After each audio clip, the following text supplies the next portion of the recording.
So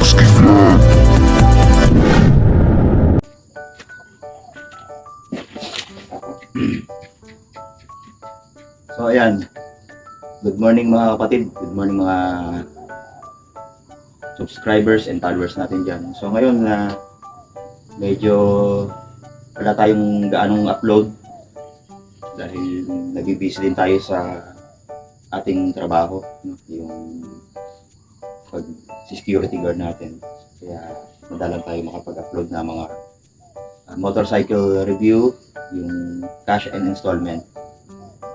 So, antay-antay na lang tayo by next week makapag-upload na tayo ng mga hindi pa natin na review ng mga motor. Tulad nung sa Motorstar ADB nila na 175. So, hanapin natin yon. Tapos, sa Euro, yung 180cc na kahawig ng Aerox, wala pa yon, hindi pa natin na re-review. Then, sa Rusi, meron din yung Maxi Scooter 150cc.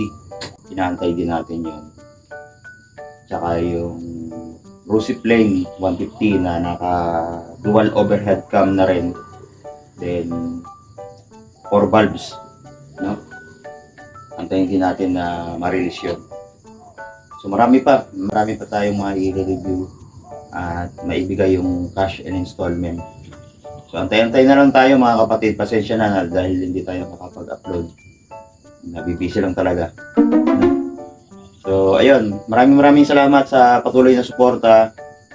Huwag po kayo magsawa na panoorin yung ating mga video para makapagbigay pa tayo ng mga information about sa mga motorcycle.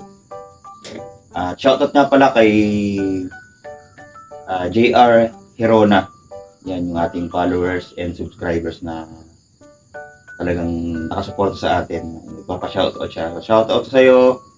God bless. Ride safe always. So, ayun lang mga kapatid. Maraming salamat po ulit. God bless.